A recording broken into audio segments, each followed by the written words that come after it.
La deuxième partie du talk show du Phocéen.fr avec Flo Benidriss, Slimane Ayane et Maxence Volpe.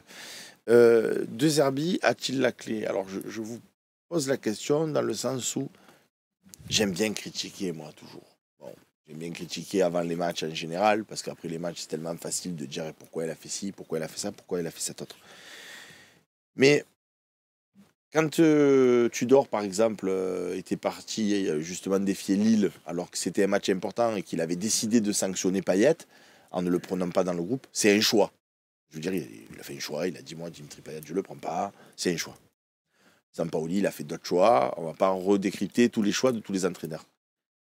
Là, j'ai l'impression que cette saison, De Zerbi, quelque part, et je ne suis pas là pour le défendre, je ne suis pas payé par l'OM, on est là, on dit ce qu'on a envie de dire. Mais très sérieusement, quand j'ai vu la compo de départ, parce que je suis toujours sans langue de bois et dans mon intégrité, facile de dire, ah ouais, moi j'aurais pas fait. J'ai vu la compo de départ, je me suis dit, bon, le mec met Garcia à la place de Cornelius, qui a un déficit de rapidité et de vitesse, donc bon, ben, il tente quelque chose avec Garcia, ok. Il n'a pas Balerdi, mais Kondogbia, qui techniquement pourrait remplacer Léo, de toute façon, qui mettre, bon, pourquoi pas. Il met Merlin à gauche, mais de toute façon, vu qu'il a mis Garcia dans l'axe, qui mettre.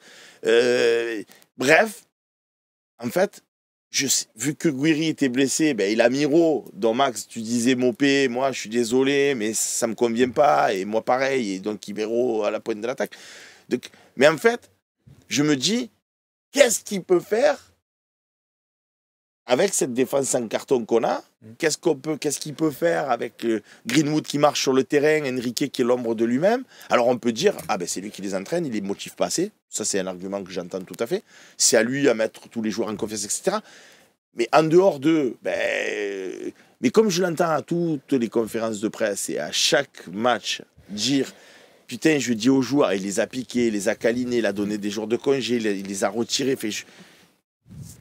Je sais pas, en fait. Je sais pas. Quand j'essaye d'être honnête, parce qu'après, je peux être avec la meute, avec les loups, là, tous les gens sur Twitch, tous les gens sur YouTube, et tous les gens chez eux, et dire, ah, De Zerbi, c'est un âne, et j'en peux plus, et De Zerbi, ceci, et Bon, je peux faire ça. Mais si je suis objectif et que je me questionne, et sans être un pro De Zerbi, parce qu'il y a des choses qu'il fait, ça me gonfle, je me dis, en fait, De Zerbi a-t-il la clé, Max? Moi, j'ai pas trop envie de rentrer dans l'analyse de ce match contre Monaco parce qu'effectivement, on arrive en fin de saison avec des faits de match qui perturbent un peu tout. Moi, c'est les matchs précédents qui m'énervent. C'est les points qu'on a perdus sur les 4-5 dernières semaines. Et voilà, on va pas refaire, comme tu dis, un talk en recitant les uns après les autres les trucs que moi je pouvais reprocher à De Zerbi. Et je suis assez d'accord avec toi pour rien lui reprocher dans l'absolu contre Monaco, encore que c'est facile à dire après, hein, mais on peut se dire, Enrique, on voit bien qu'il met plus un pied devant l'autre, donc peut-être qu'on aurait pu le sortir au profit d'Edic, bon, ça aurait été un premier choix. Pareil pour Kondogbia, voilà, tu dis Cornelius, d'un coup, lui, il finit sur le banc.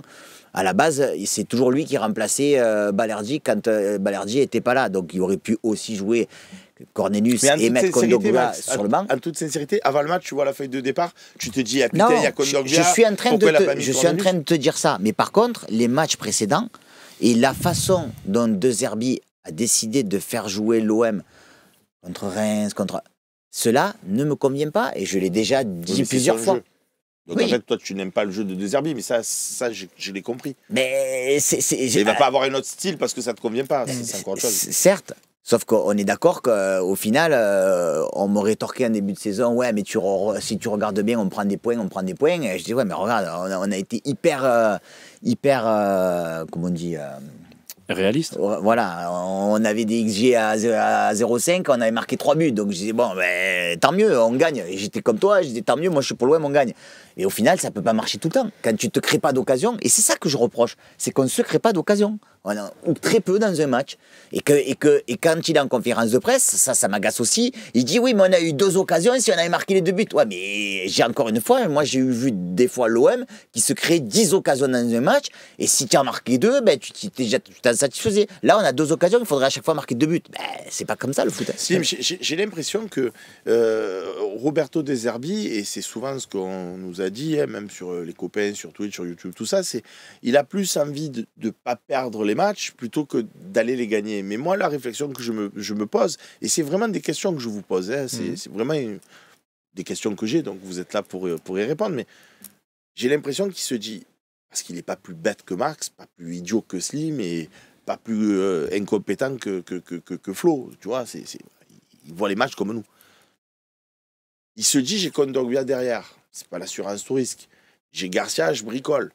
Bon, j'ai Murillo, ça va, il fait à peu près le taf. J'ai Enrique, donc j'ai l'impression qu'il essaye de faire une surpossession, parce que s'il dit à son équipe, allez-y, on joue au ballon, on se fait plaisir, il sait que de toute façon, on va se faire punir. Et même quand il y a Léo Balerdi, pardon, parce qu'il y a beaucoup de copains qui ne l'aiment pas spécialement non plus, Léo Balerdi, c'est pas comme si on avait Saliba et qui vous voulez, que tu peux partir à l'abordage, tu sais que de toute façon, défensivement, tu vas tenir. J'ai l'impression qu'on est tellement friable défensivement. Alors après, on pourra me dire, ouais, mais Seb, qui les a recrutés, ces joueurs? Qui les a voulus? Non, mais c'est surtout que tu n'as pas réussi à améliorer cet aspect-là au mercato d'hiver. Tu as fait venir Luis Felipe Ramos, un peu aussi pour anticiper la saison prochaine. Donc là aussi, il y a eu une erreur, se dire peut-être qu'on s'est vu un peu trop beau à un moment donné. Mais même là, tu vois, la déclat qu'il a affichée tout à l'heure, Loïc, s'il peut la remontrer. Il parle souvent comme ça de Leonardo Balerdi. C'est un joueur irremplaçable. Nous attendons avec impatience que Balerdi. Mais qu'est-ce que tu diffuses aussi comme message à tes joueurs? Tu mets pas en confiance non plus tes joueurs. Alors ils sont pas bons, Kondogbia, Cornelius n'a pas fait un bon match contre Toulouse non plus. Mais tu vois quel message t'envoies à tes joueurs? Je trouve que c'est pas bien d'à chaque fois remettre le Balerdi est indispensable. On a perdu aussi des matchs avec Balerdi en défense. Je veux dire contre le PSG, il n'a pas été intraitable non plus. Balerdi, donc je trouve ce message-là est pas bon. Et pour répondre à la question, De Zerbi a-t-il la clé? Et j'en ai parlé dans la première partie un petit peu. Je trouve que il manque lui de solutions. Il t'amène rien, il te propose rien tactiquement. Et là, je suis pas en train de taper sur De Zerbi parce qu'en plus, moi, c'est un entraîneur que j'aime plutôt bien en plus. Mais je trouve qu'en ce moment, il est en train de perdre un petit peu pied et je trouve qu'il n'a pas de réponse en fait tactiquement à ce que lui propose l'adversaire. À 18h, a un peu changé son système à Monaco en deuxième période, a un peu changé de fusil d'épaule. Il n'a pas su répondre. Tu vois, il te fait rentrer Dedic à la place de Merlin. C'est un peu, je fais rentrer Dedic. S'il est dans un bon jour, il va me permettre peut-être de me sortir une épine du pied. Pareil pour Guiri, tu vois. Mais il n'y a pas vraiment de réflexion tactique derrière ça. Et c'est ça qui m'embête. Je trouve qu'il est un peu sans solution. Et c'est pour ça que, est-ce qu'il a la clé? Je sais pas. Moi, je pense que ça peut passer aussi par un changement de système. On parle de son système en 3-5-2, mais il a dit en plus en conférence de presse, c'est pas un système qu'il affectionne lui au départ. Il a envie de jouer à 4 défenseurs. Pourquoi pas repasser à 4 défenseurs? Mais là, on va être aussi confronté à nos manques défensivement, où finalement, il y avait le débat ce matin, Loïc, dans l'OM au café. Il y a le débat avec Charlie Goyard, il me semble, qui est venu. Il y avait Daniel aussi. En fait, ils sont en train de se poser la question. Ouais, mais on met la défense, donc on a les milieux, on a les attaquants. Et puis au moment où on arrive à la défense, ah ouais, mais derrière, on met qui? On met Kondogbia, on met Cornelius. Luis Felipe Ramos, il n'est pas forcément. Donc en fait, il est confronté aussi à ce manque d'effectifs-là. Donc c'est pour ça la clé, je ne sais pas si là, honnêtement, aujourd'hui, c'est dur de répondre. Au-delà d'être confronté à un manque d'effectifs, notamment sur le plan défensif, et là, pour le coup, c'est les choix aussi de Benassia et de Longoria. Il l'a dit aussi, De Zerbi. Moi, d'habitude, des joueurs qui sont sur les couloirs, qui dribblent et qui apportent quelque chose. Ouais. Là, il a Enrique, c'est l'ombre de lui-même. Il a Quentin Merlin, qui était l'homme clé du début de saison. Je m'en amuse à chaque fois, parce que chaque fois que tout le monde disait « Ah, Quentin Merlin, c'est l'homme clé », bon, moi, je voyais les matchs, je voyais un joueur correct, hein, mais de là à dire c'est l'homme clé, mais bon, bref. Mais de l'autre côté, ça va vite, le foot. Notre ami Romain Ring, qu'on embrasse, il tapait sur Luis Enrique. Je lui disais « Romain, arrête ». Luis Enrique, moi j'y vois du potentiel. Quand il a eu sa petite période où il marchait sur l'eau, marquait des buts, je lui dis alors tu vois, et il disait ah ouais putain je me suis trompé, et aujourd'hui il m'appelle, il me dit gros ouais, je t'avais dit qu'il était nul et que c'était juste, ça va tellement vite dans un sens comme dans l'autre. C'est quoi le vrai niveau de Luis Enrique, Béné, c'est quoi? Il est nul ou il est bon ce joueur? Moi j'y voyais des capacités, mais aujourd'hui je vous dis la vérité, j'ai envie de rentrer sur le terrain, et en plus quand les joueurs, pardon je monopolise la parole, mais moi c'est mon regard, et chacun a le sien. Et quand t'es pas bon et que tu te fais ta coupe aux cheveux, fais-toi blond, fais-toi des trucs extravagants quand tu veux qu'on te voie et que tu vois, tu brilles, quoi. Quand t'es pas bon, sois humble, travaille. Est-ce que c'est le moment de te faire ta tête peroxydée, pardon? Mais c'est, tu vois, tu as l'impression qu'il a plus envie d'aller chez le coiffeur que de bosser, le mec. Ça me tue, moi. Non, peut-être qu'il a plus envie d'aller au Bayern ou à l'Inter. Parce que j'ai l'impression que Luis Enrique, il n'a plus la tête à l'Olympique de Marseille. Hein. Je pense que depuis qu'on parle tous de son transfert, avec un prix exorbitant, c'est l'ombre de lui-même. Et après, voilà, si De Zerbi a la clé, moi je pense que oui, il a la clé. À un moment donné, il faut changer de système. Parce que ça et soit. Pour mettre qui, Béné? Slimane a parlé. Slimane a parlé. Lui, il voudrait jouer à 4. Mais donne-moi ta défense à 4 contre Montpellier. Alors contre Montpellier, ça va, de toute façon, même si tu n'avais pas de défense. Ils sont tellement éclatés au sol. Et ne venez pas me dire, ça y est, Seb, il a dit qu'ils étaient éclatés, on va perdre. Et c'est pim pam poum, Montpellier. Qu'est-ce qu'il y a? Parce que moi, je dis pim pam poum, on va perdre. Arrêtez les délires. Je veux dire, c'est pas parce que je dis qu'ils sont éclatés et qu'ils sont nuls qu'on perd. Je veux dire, vous imaginez la puissance que j'aurais, tu sais. Parce que moi, je dis des mots, alors on gagne ou on perd en fonction de ce que je dis, moi. Bref. Donc, non, moi, ce que je reproche. Superstition, ce que tu ouais, mais de la superstition, faut arrêter, je sais que c'est superstition. Non, moi, ce que je reproche à De Zerbi, c'est qu'en fait, il fait des changements pour remplacer poste par poste. Il ne fait pas de changement de système pendant le match. C'est-à-dire que quand tu perds, il reste quand même en 3-5-2. Quand tu gagnes, il reste quand même en 3-5-2. Il l'a fait quelques fois en plus. Ouais, mais c'est rare. C'est rare. Là, à Monaco, il fait 3 entrées. Ces 3 entrées, c'est des remplacements, c'est des postes pour poste. Et moi, j'aimerais plus qu'il s'adapte à l'adversaire. Et en fait, il ne s'adapte pas à l'adversaire. Maintenant, De Zerbi, son jeu est prévisible. Tous les autres entraîneurs connaissent ce système. Peut-être qu'au début d'année, voilà, ça marchait. Comme tu disais, on marchait sur l'eau parce qu'on ne nous connaissait pas. On ne connaissait pas le De Zerbi ball. Mais là, maintenant, on nous connaît. Il ne change pas de système. Béné, donc, on est prévisible. Je l'ai dit tout à l'heure à Max. Et encore une fois, j'aime bien ces débats où on essaie de creuser un peu et on n'est pas juste là pour dire on est nul, on n'est pas nul. Contre Toulouse, on est d'accord que si tu perds 3-0 à la mi-temps, tu ne reviens pas dans ce match. Je suis en train d'enfoncer une porte ouverte. Hein. C'est, je dirais, extraordinaire. On a eu la réussite, on a eu la chance que les Toulousains tirent à côté et puis tu fais cette seconde mi-temps, et puis c'est toi qui marques, et puis d'un coup, bon, mais ça aurait pu finir 4-1 ce match à un souffle près, je l'ai redit tout à l'heure, hein, parce que Rowe est hors-jeu, bon, s'il n'est pas hors-jeu, ça fait 4-1, et tu sors de là en disant, ah, ça y est, on s'est remis la tête à l'endroit. Au final, bon, tu gagnes 3-2, mais si Luis Enrique il marque ce but dans les bois vides, ça fait 1-1, peut-être que Monaco il rentre à la mi-temps en se disant, putain. Et voilà, Max a dit, j'avais l'impression qu'il craignait un petit peu, ou c'est Slim, je ne sais plus lequel des deux. C'est vrai que c'est du foot fiction, ça. Peut-être que tu vois la même deuxième mi-temps et tu en prends 4. Parce on ne saura jamais, Max. On ne saura jamais. Dans la dynamique dont on parle souvent avec Slim, rentrer à la mi-temps 1-1, le discours du coach, c'est plus facile que de dire on perd 1-0, l'autre il a manqué devant les bois vides. C'est sûr. Donc, est-ce que c'est pas aussi quelque part, parce que tu dis c'est prévisible. Mais encore une fois, on n'a jamais marqué autant de buts. Après, il y a des chiffres, il y a des stats.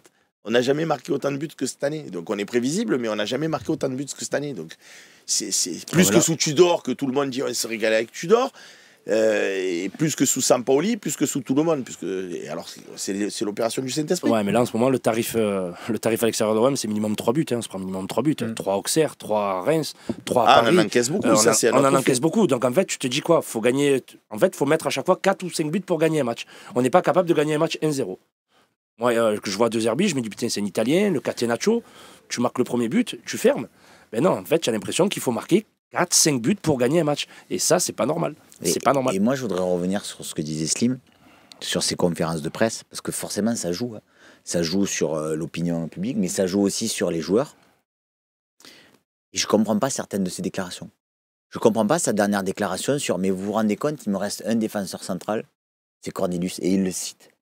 En disant Luis Felipe, malheureusement, il est blessé. Donc, je n'ai que Cornelius. Et il te fait quand même une défense à 3. Et le seul qu'il a cité, il ne le fait pas jouer.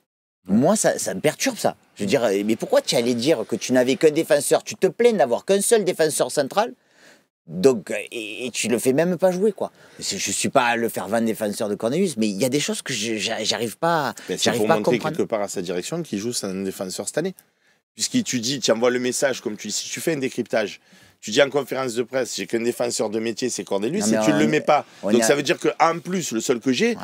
Je ne suis pas d'accord parce que c'est lui qui recrute Brassier. Hein. La première recrue de l'OM, c'est lui, c'est à sa demande. Hein. Donc Brassier, ça a été un flop. Cornelius, à mon avis, ça doit être à sa demande aussi. C'est un flop aussi. Et après, voilà, je pense que tu demandes aux internautes, à toutes les personnes qui aiment l'OM, Mbemba. Non mais ça, Mbemba, ça n'a rien à voir avec De Zerbi, on l'a expliqué à long, à large, à je sais, mais malheureusement... C'est Longoria qui a mis cette politique en place, et moi je vais vous dire la vérité. Il t'aurait fait du bien cette année. Il t'aurait fait du bien. Béné, qu'il te fasse du bien ou qu'il te fasse pas du bien. Si tu as envie à un moment donné que le club de l'Olympique de Marseille soit respecté par les joueurs, et que l'institution passe avant tout. Tu dis aux joueurs, et tous les gens qui vont dire, ouais mais Rabiot, il va partir libre au bout d'un an de contrat, ouais mais si, ouais mais là... C'est des accords que tu as au préalable. Évidemment que pour faire venir Rabiot, tu dis, écoute, tu viens, tu fais 2 ans, tu partiras libre, pas de problème. Quand toi, institution, tu as décidé de dire, ok, tu partiras libre, tu peux laisser partir les gens libres. Quand tu leur dis, par contre, toi, tu partiras pas libre, donc soit tu prolonges dans ces conditions, soit tu et que le mec te dit, ah non, moi je fais encore ma saison et puis je partirai libre. Et que tu lui dis non, ça va pas se passer comme ça, qu'il te dit on verra bien, tu dis tu joueras plus, tu vas aller en réserve. Je suis d'accord, mais dans ce que tu dis, on est tous d'accord et on l'a tous compris. Moi, la seule chose que je me dis aujourd'hui, c'est que dans son fort intérieur, Longoria, il ne dira jamais face cam. Hein. Et dans son fort intérieur, si on lui disait bon, par contre, on fait machine arrière, là. Tu reçois Mbemba et tu as la même discussion. Peut-être qu'aujourd'hui, s'il voit le déroulé, il dirait, c'est ce que dit Béné, il dirait bon. Ben écoute, tu veux pas prolonger, ok, tu vas nous faire. Mais par contre, tu nous fais une grosse saison, qu'on soit en Ligue des Champions, qu'on ait 50 millions et le chèque qu'on prend pas sur toi. Ça veut dire que si tu pars par là, moi, là où je vais dans ton sens, Max, c'est pas faire une machine arrière, c'est en dehors des cas très spécifiques que peuvent être Rabiot ou tu as des accords au préalable, mais qu'il n'y ait plus personne qui parte jamais libre. C'est ça, moi, surtout qui m'intéresse. On a en tant que Longoria président. Tu te rappelles de Gasset? Ouais. Il est arrivé à l'OM, qu'est-ce qu'il a dit? Avec Pape Gueye. Qu'est-ce qu'il a dit? Là, tu aurais très bien pu dire, à mi-championnat, voilà, écoutez, bon, voilà. Il y a eu trop de choses avec Mbemba. D'accord, mais... Tu n'aurais pas pu dire. D'accord, mais en même temps, tu pouvais dire Brassier, on ne s'attendait pas à ça, comme il dit, on perd un défenseur, on a un effectif où on se retrouve, on n'a plus de défenseur central, c'est pas moi qui le dis, c'est De Zerbi en conférence de presse, on en a un qui est au placard, doucement, on va le remettre, et puis on va s'en servir jusqu'à la fin de la saison. Parce que là, on n'a pas fait, Mbemba, non mais c'est pas que... Encore une fois, parce que ça, c'est les infos qu'on a. Il y a eu des mots durs, il y a eu les avocats, c'est pas juste comme justement Pape Gueye ou bon, si cela, cet autre. Là, c'est allé très loin.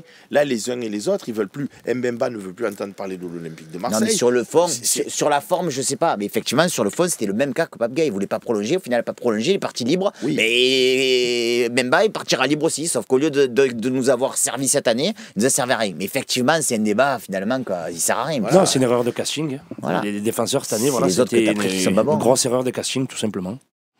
Ah ben ça, de toute façon, moi, là, plus que Mbemba, parce que Mbemba, encore une fois, moi j'aime bien quand tu as des présidents qui disent les choses et qui le font. Ouais, moi, je veux plus que des joueurs partent libres, on renégocie. Bon, il pose un cadre. Après, il a intérêt, pour moi en tout cas, à le maintenir dans la durée, parce que sinon, c'est pagnolesque, quoi. Je veux dire. Et le maintenir dans la durée, il faudra encore qu'il soit là. Parce que tu finis 3e cette année ou 4e, voilà. Mais si tu finis 5 ou 6e, je suis pas sûr que ma courte, ils disent bah, on continue, on va encore.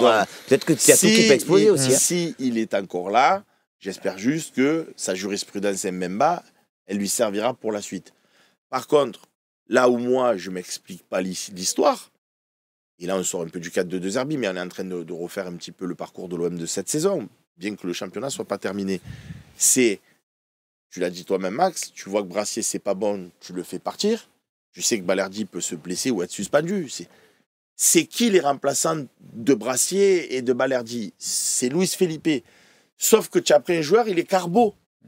Comment tu peux prendre un joueur Carbo? Alors moi je veux bien oui, mais c'est un coup, c'est une comment c'est là une opportunité de marché. C'est une opportunité, merci Slim, de marché. Je veux bien moi les opportunités de marché quand tu as déjà 4 monstres et que tu te dis je le prends pour la saison prochaine. Mais là tu vois bien que tu es fébrile défensivement, que tu t'en remets au seul Balerdi. Tu peux pas prier les dieux tous les jours en te disant s'il vous plaît pourvu qu'il n'y arrive rien. C'est pas de la gestion. Ça, c'est de la folie.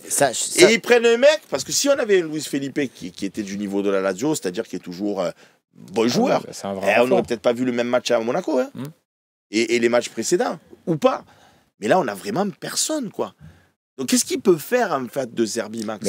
Parce que quand Benny dit on va jouer à 2 derrière, mais qui tu mettrais qui? Cornelius, Kondogbia? Je comprends, mais encore une fois, je reviens sur... on ne peut pas prendre l'instant T et poser la question de Zerbi a-t-il la clé et dire est-ce qu'il y a une solution? Pour moi, la solution, il l'a perdue au fil des rencontres. Pourquoi? Parce qu'un mec comme Lirola, que je ne veux plus voir sur le terrain, je l'ai déjà dit, et qui fait rentrer encore, je me demande pourquoi, il l'a quand même, au fur et à mesure, il l'a fait sombrer. On a dit tout au long de l'année qu'il y a des joueurs qui auraient dû jouer plus.